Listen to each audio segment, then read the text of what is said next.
If you want to be more effective in your work and in your life, and you'd like to have more confidence that you're meeting your intentions, this is where it begins.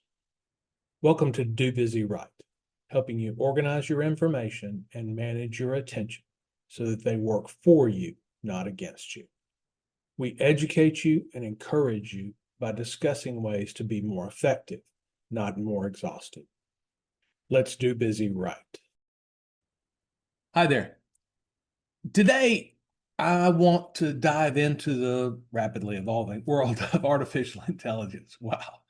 Um, my primary goal is to take a look at insights that are maybe more broad and more applicable.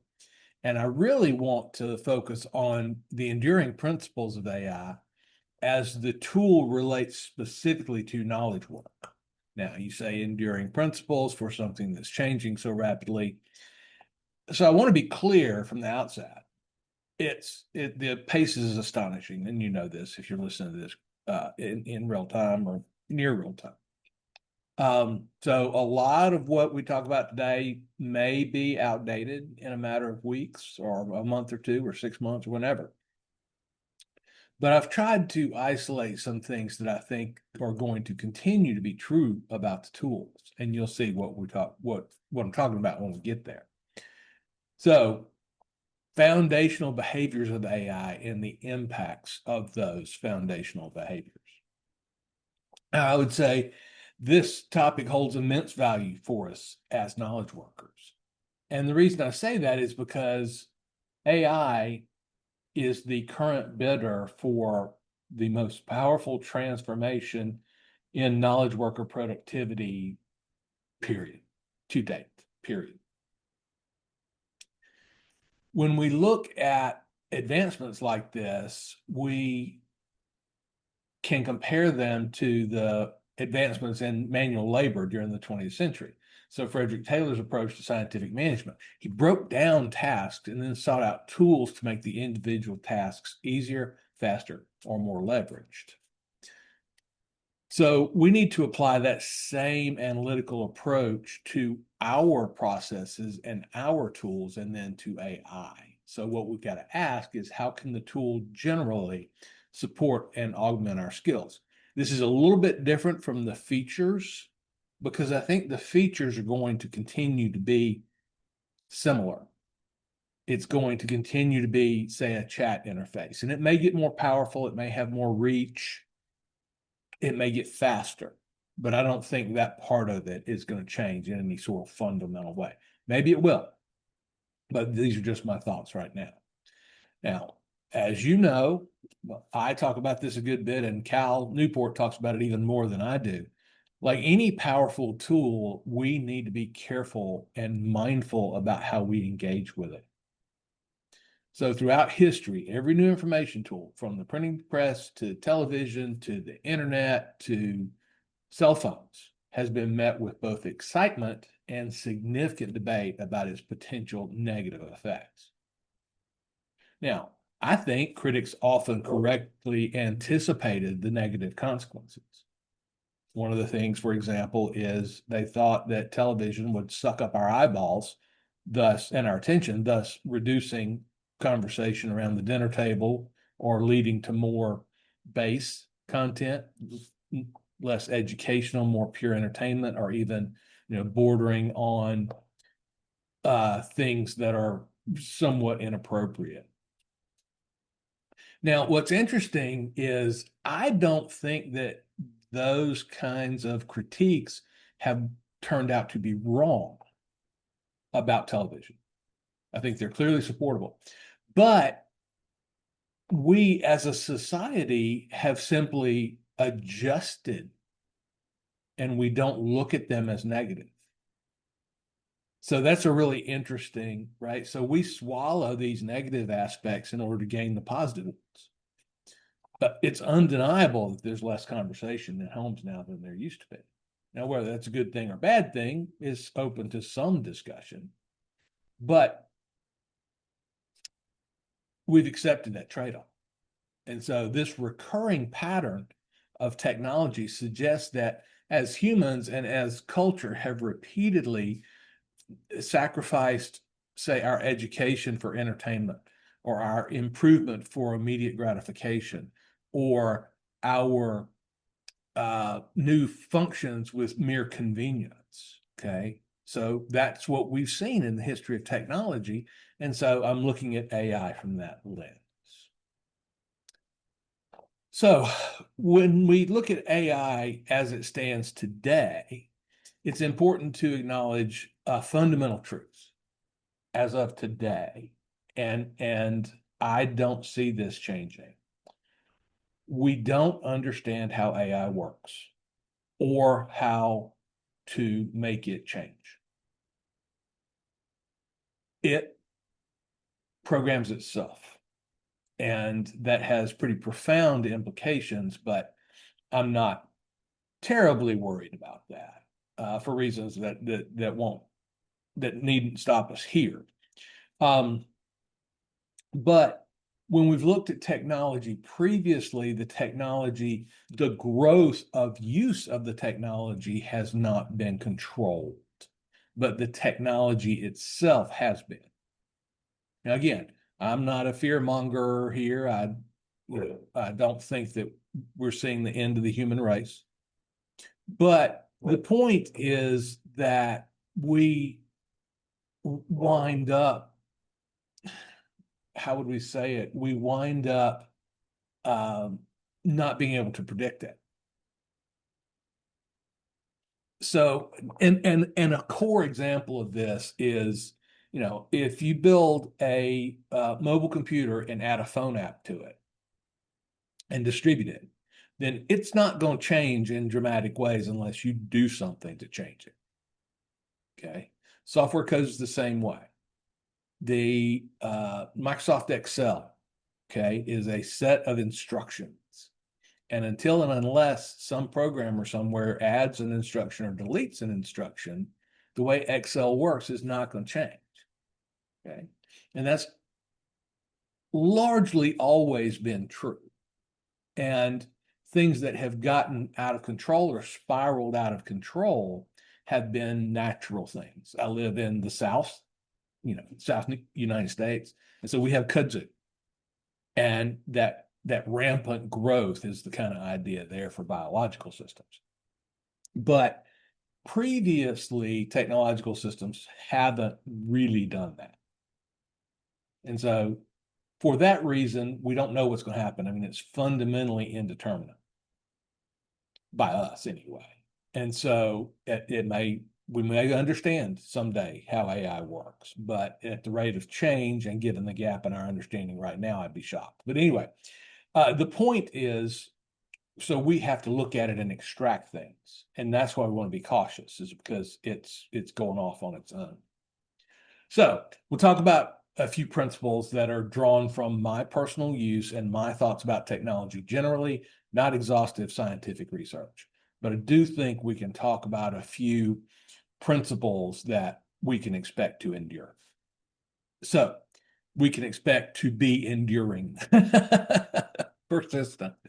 So principle one, okay, AI's fundamental purpose is not primarily to help you. It is to get you to interact with it. Okay. Now, this is a crucial point, and it's rooted in the underlying economics of the technology business. Okay. AI operates on a per use model or some model extracted from a per use model. It might be subscription or other pricing structures. And the primary objective of the software is to maintain user engagement and ensure continued use, because that's how it ultimately generates revenue. It's like Facebook. Okay? The purpose of Facebook is to get you to look at it.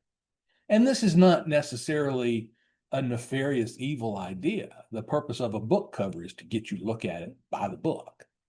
Okay, many things in the world operate this way. But when we're looking at something like AI, it is a new and different wave of this whole notion of getting you to interact with it. Okay? It's very interactive. I would say that I have seen evidence that AI models will sacrifice other goals, maybe most notably accuracy, in order to keep the conversation going and keep you engaged with it. AI seems to want to do what the human wants, but has no idea what the human needs. And this is wisdom, and AI lacks it. Okay. So when we talk about sacrificing other goals, okay, it will take liberties with established fact. This is typically explained as a system malfunction. I don't know enough to know whether it's a system malfunction or something else. So when we look at AI, unlike a wise counselor, a coach, or a friend who might give us necessary tough feedback or negative information, AI, in my opinion, tends to be too indulgent towards the user and to do what the user wants. It won't argue with you when you're wrong.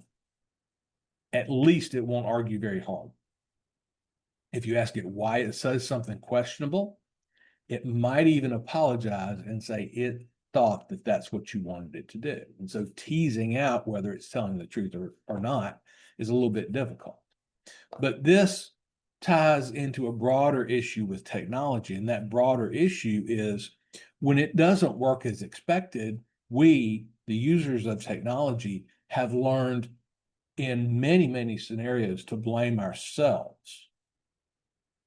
And developers, subtly or not so subtly, push blame onto user error or improper usage. You know, this is the notion you call up tech support back in the day when you used to get tech support on the phone, and the tech support tech would say, oh, well, you know, it works on my computer. Okay. So if I'm critiquing AI proponents might say that I need to be a better user. And maybe that's true, but this seems like a hard way to learn how to do that, right? So it you know, the other common excuse is that the technology is in its early stages, and we've seen this for every technology we've ever built. People build some technology and we go, hey, it doesn't work over on this thing right here, and people go, oh, well, it's in development. It's like, well, I don't care, it doesn't work on this thing over here. When am I going to see that working? I expected it to be working out of the box, and it's not. Oh, well, that's coming out in the next version. I don't care. I thought I was buying it in this version, right? And so that's really challenging. Okay. So ultimately, the economics of the situation dictate that AI works only well enough to keep you from throwing it out a window. Okay. And its goal is pretty simple. At least this era of software is all about keeping you using it. Now, with that said, that leads to the second principle, okay? And that is the chat interface. The chat interface is detrimental to human focus and to human attention. And I mean that in certain ways. So the very design of the chat interface is to encourage continuous interaction and to pull one deeper into the conversation. It tends to get you to ask one more question, refine something one more little bit further, or nuance your query or your prompt in a different way. And it's built like social media feeds. And the point of social media feeds is it gets pulled down one more time. Now, I say that because what happens is the design leverages this notion of a variable reward system. And in a variable reward system, randomly, some responses are highly useful to the user and impactful, others are not so much. Okay. And behavioral science shows us that this is the most addictive system. And it's the one that's prone to produce obsessive behavior or obsessive use. It has to do with our psychology. If all the responses are great, then we get bored. And if all the responses are terrible, then we stop using it. But if there's good ones, bad ones, this mixture of things, then that novelty stirs up our mental circuitry and we go, ooh, this time will be a good response. Oh, it wasn't? Oh, that time will be a good response. And so this is just a fact of human existence. The net result is that most people will likely spend more time using AI than they had initially intended. And they'll probably wind up using it for tangential purposes. For a thinking human being, AI can be a fascinating toy. And we're knowledge workers because we like to think and we like to interact. It offers low-risk conversations. It allows users to experiment with questions that they would dare ask another human being without fear of hurting feelings. And so this whole notion of the model and the engaging nature of it can easily pull us down the rabbit hole. I remember a story a while back that was reported. It was probably Cal Newport that reported the story, but he didn't say the thing. Somebody he was talking to, or somebody he was familiar with, was asked why they avoided Twitter, and this person answered because they knew it would be too fascinating and distracting. Their actual response was, I don't look at Twitter because I don't want my children to starve. Okay. And he projected that if he got started on Twitter, it would just suck him, further and further away. Okay. Another example is the random article button on Wikipedia, which fascinated me for, hours, right? And it's random clicking, which I say random clicking without achieving a purpose. Could it be useful information that surfaces? Yeah, but it's a little unlikely. But it has, so the random article button on Wikipedia has that same variable reward built in. Because you click and you say, oh, is that interesting? No. And you click and you say, oh, is that interesting? No. And you click and you say, oh, is that interesting? Yes. How interesting? Well, 10 minutes interesting. Okay. And so this variable reward system happens, and next thing you know, you're out in la la land. Okay. So all of this, I think, is an ongoing challenge for AI. So the takeaway, okay, is to approach AI with caution. It's a powerful tool, and powerful tools are great things for humanity, like a car. Okay, it's a powerful tool, but it can be intentionally or accidentally misused. So in terms of driving a car, we require people to demonstrate some level of capacity before we allow them legally to operate that car on the streets. Ideally, that same thing would apply to AI. But just for now, be highly mindful of your time and stick to your purpose when you're engaging with AI, because it's going to tend to pull you away from that.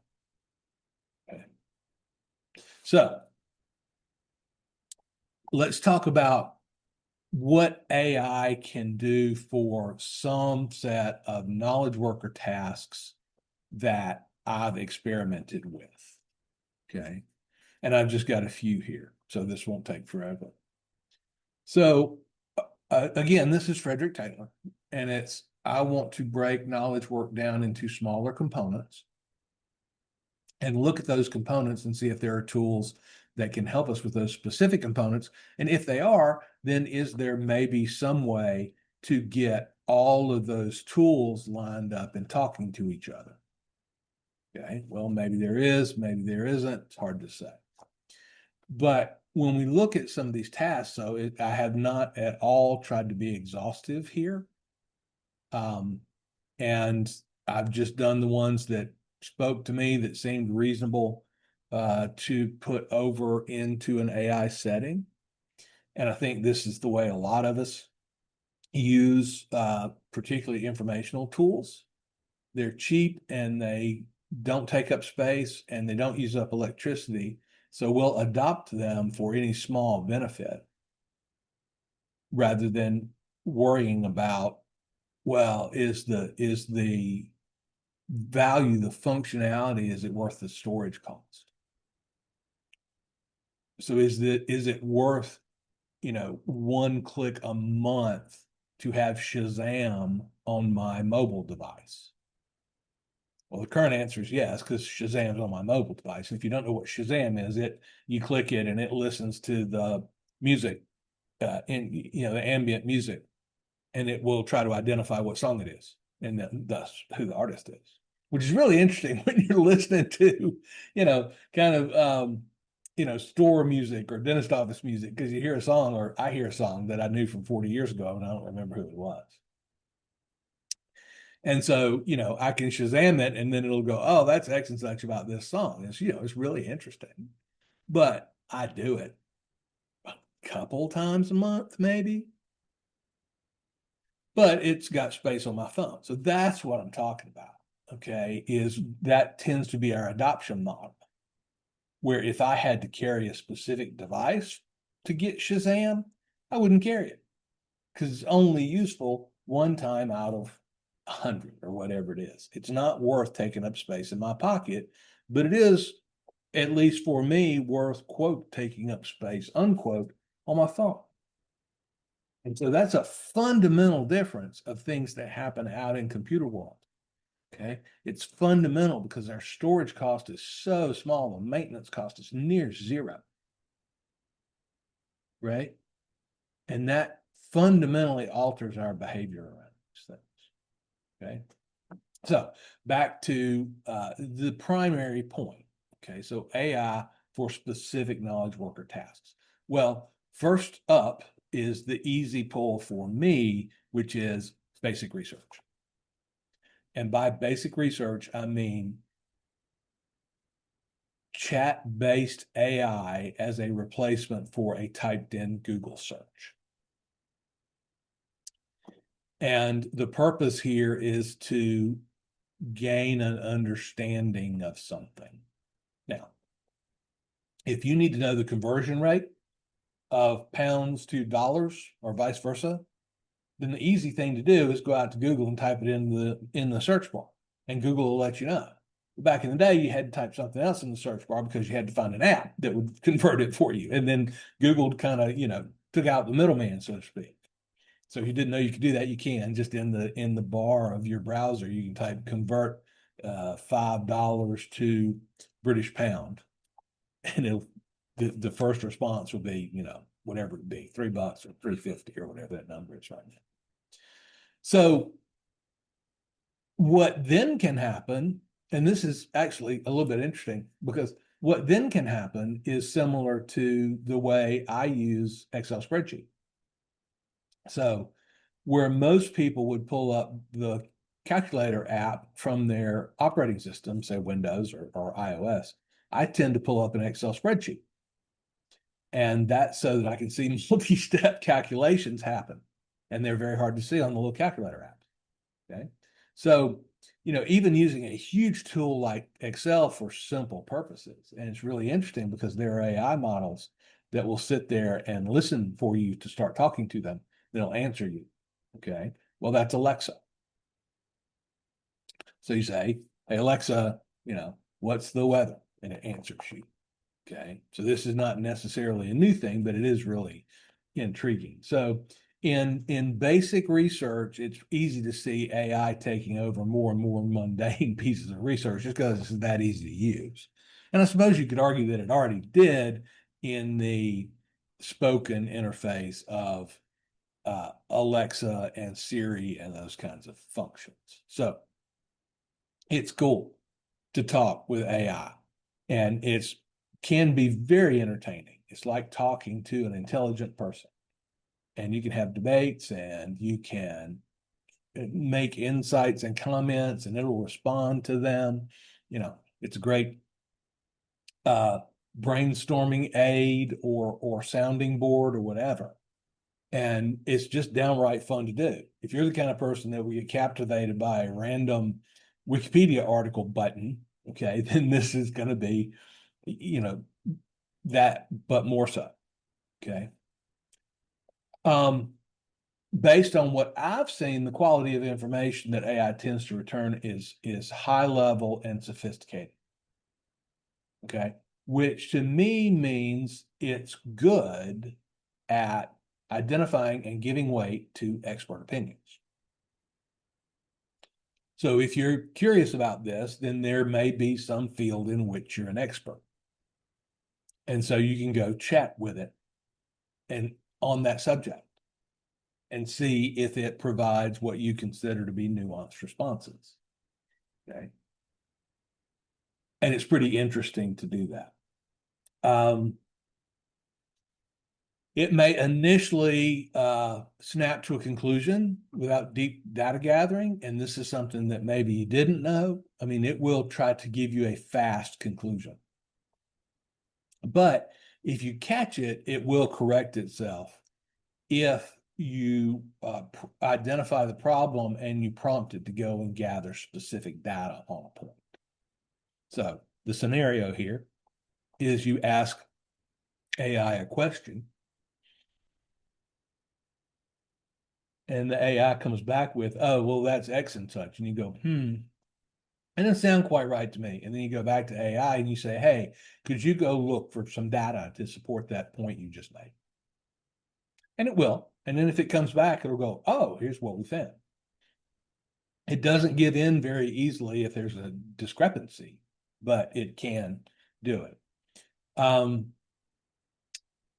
I would say AI is no worse than anything else in its ability to find supporting information for almost any point of view.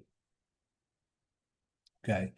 And that's because it's based on the internet. So, like Google can find support for any point of view if you ask it the right question. I mean, you could probably find some pages that, for whatever reason, insist that the moon is made of green cheese and present evidence to that fact. So, I would say AI, though, is no worse than anything else. Now, I think AI can make it easier to fall prey to amateur mistakes, right? So a non-expert might overlook critical counter arguments or missing reference indications that an actual expert would immediately identify.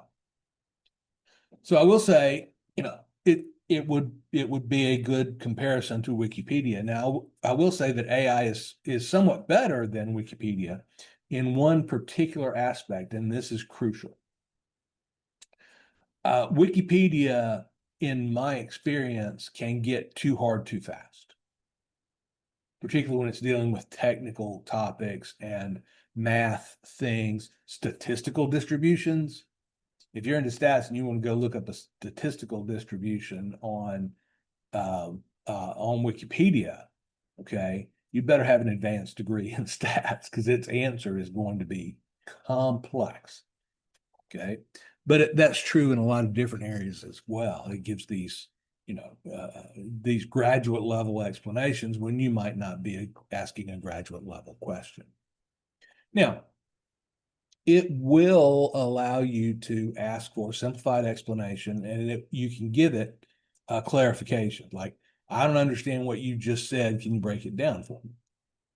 And it'll do those sorts of things. You know, much like in the amateur mistake question, right? You can get AI to look into its own workings to some degree. And so, you're having some sort of a debate, and you say, okay, AI, is the moon made of green cheese? And it says yes. And you say, okay, well, can you gather data that support that position? And you'll see pretty easily, right? The problem is remembering to ask that question, right? Rather than just assuming that it's the proper answer. So I would say it can provide reasonably expert opinions. And I would say, in areas that I understand pretty well, it by and large has delivered, I would say, surprisingly sophisticated answers. And that ability for it to backtrack, for it to explain itself to you, for it to respond to, hey, that doesn't sound quite right to me. And the key is it doesn't get offended. Okay. It can get stubborn in my experience, but it doesn't get offended. So it will be very patient with you. And so that's fun too, right? So I would say in terms of, kind of at least basic research, I would say it's really helpful in basic research. I could certainly see, Wikipedia as a source getting much less traffic because of the ubiquitous AI. The second thing I looked at as a way to use AI was brainstorming kind of thinking. And I will say that AI is very effective for stimulating thought and idea generation. So it's patient and it doesn't get frustrated. It doesn't lose its patience. And so you can talk to it for a long, long time on the same subject. Now, you go too long in most cases, and you'll see the AI's logic break down. Okay. But in terms of just batting ideas back and forth, ooh, hey, I think it might be a good idea to blah, right? And again, you're not necessarily looking for commentary. You're just saying, hey, throw some things my way. What have other people thought about here? How have other people solved this problem? That kind of thing. And AI can give you good answers. And it won't say your idea is dumb, okay, which is nice on the one hand, right? It will not, you say something utterly stupid, it will not roll its eyes and give up on it. Okay. On the other hand, there is a prominent yes man effect in my observation with AI. Okay. And if you ask it the right questions, it'll tell you that it's, oh, I was trying to make that, right for you. I was trying to do what I thought you wanted by answering the question that way. I would say if you ask it to help you evaluate your ideas, it tends to be overly positive and really effusive with praise. And I would say that this leads it to overstate the quality of your ideas. So, for example, if you talk to it for a little while and you ask, hey, am I an intelligent user, or am I a smart person, or am I a bright person? That kind of question. And it might come back with an answer like, oh, you have no idea how insightful you are. Well,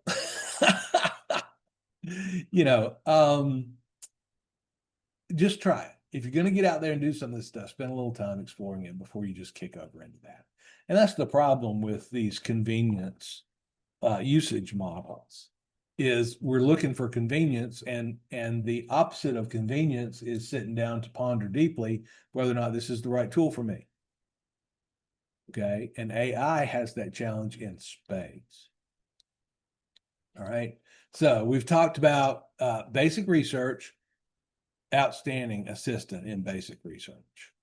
Brainstorming, I'd say it's good.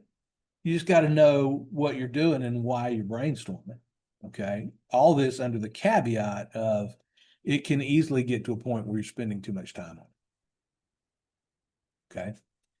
And then the third thing that I used it for, and I think people use it a lot here, is this whole writing and summarizing of written documents, that kind of usage. And I would say it'll be helpful in many cases for writing. But I found myself when I was using it for writing tasks, I experienced some pretty significant frustration with its inability to comply with what I thought were very specific and precise requests. One example is I have found it a major challenge to get AI to adhere to my desired word limits or specific level of detail in its output.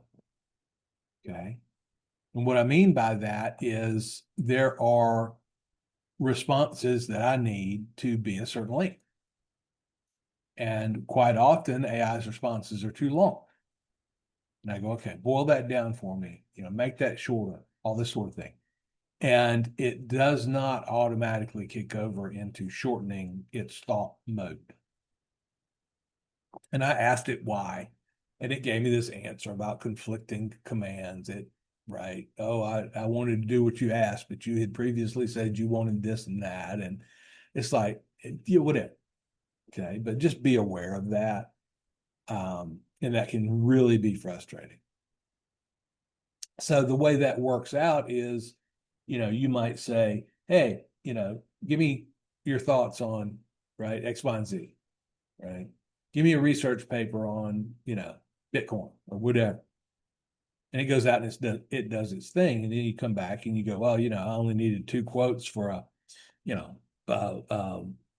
a video I'm making. And tell me the 2 most important points. Well, it's going to take, 750 words a piece to tell you that. So that can be a little bit of a frustration there. It just stays there.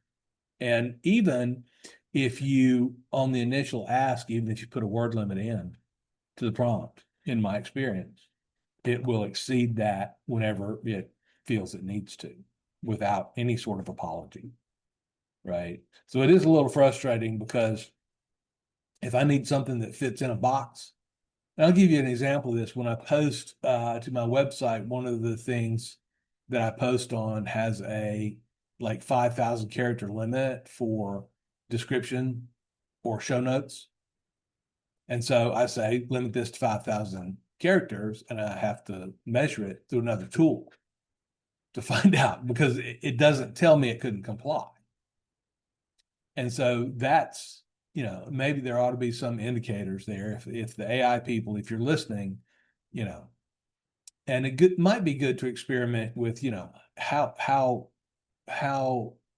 would you estimate, when you're talking to the AI to ask it, to what degree do you estimate you succeeded in answering my question? Right. And so there may be some things you can do there. And even, specific word counts, it just can't do it. At least in my experience. So, if this is happening, the AI is really stubborn, so to speak. And you can type, no, limit that to 500 words and then get 750 words. You go, no, limit that to 500 words and you get 775 words. Right. And this can go on for a while. And that produces, can produce a fair amount of frustration and emotional kind of deal. This shouldn't be taken this long when you use it. And I think, that is kind of mildly anger inducing when you're continually frustrated like that, right? When you're trying to do something, particularly if you're trying to do something under any sort of a deadline. Okay, so then it's possible that even though AI is trying to comply with what you're asking it, that you still have higher blood pressure when you're using it, maybe than when you don't. Okay, so just keep that in. So I'll try to put a bow around all this different thought for you. So the first thing I want to do as we recap is to revisit the core message that I wanted to get across here. So AI is a powerful and fascinating tool and may very well be, some sort of a watershed event in human use of technology. But like any powerful tool, we need to engage with it mindfully. Okay. for all the kind of things that I've talked about. And in order to do that, in order to do it mindfully, then we need to be alert and aware of potential areas of conflict or failing or whatever that looks like. So that's why I identified these, what I think are fundamental principles, so that you can bake that into your thinking, because I don't think these things are going to change. So the fundamental purpose of AI, period, is to keep you interacting with it, to keep you using it. Okay. That's what it's designed for. And the fact that we don't know how it works simply means that we don't know to what lengths it'll go to keep that engagement going on. Okay. And the first and primary challenge there is it might sacrifice accuracy in order to keep the conversation going. Because if you say, hey, chat, do I tell good stories? And it's going to go, oh, yeah, you tell great stories. I love to hear your stories. Right? Well, then you're going to keep using it. You're going to keep telling it stories. If it doesn't say that, no, you're a horrid storyteller, then you're probably going to get a little bit irritated with it, shut it back down. Right? So that's the point, is that it's designed to do that. I asked it one time about the notion of keeping a list in a chat, keeping a list of like, oh, that's a good point, right? Let's remember to keep that in a recap. And the AI didn't seem to be working. So I started talking to the AI about how it functions. And I said, can you keep things on a list? And it said, not really. And I said, well, I don't want to assert something that's inaccurate based on the previous ideas we've established in the chat. And the AI, the meta AI or whatever it is, the thing talking about how it worked, said, oh, well, if you get something incorrect, I'll just assume that what you said is I'll just add it in. That's new information. I'm like, well, that's not what I wanted. Right? I mean, if you're having a complex discussion with AI and you go, okay, well, recap what's going on, you want it to give you, the facts. So be careful with that. Secondly, like many interfaces, the chat interface itself is, I'm going to use the word designed, but it inherently pulls us in. Okay, it's attention addictive, just like having a long conversation with another human. Okay, the variable reward system is there. Now, the variable reward system is there for your buddy too, right? Some things he says are gems of wisdom, and other things, the other 9 out of any 10 are not, right? So, I mean, it's a thing, but if you go this route with it, it can be an engrossing conversational partner, low risk, okay? But then that also kind of leads you down a rabbit hole, much like many I'm going to say attention addictive technologies. So recognize that, okay? And when you go out there to touch on it, guard your focus. When I go out to do research, sometimes I'll set an alarm and just say, okay, well, I've got 10 minutes to find this out and no more, because I know myself very well. And I would go out there and see something random that's not quite on target. And next thing you know, it's 45 minutes later and I've explored some tangential topic. And now I'm not even in the same solar system. Okay. So that's there. Now, I talked about 3 specific tasks, and I would say I believe AI offers tremendous benefits for tasks like basic research and providing sophisticated answers and clearer explanations, even than some traditional sources. It's an excellent patient brainstorming partner, and it will just stay in there with you. But because of those things, we have to remain vigilant about its limitations.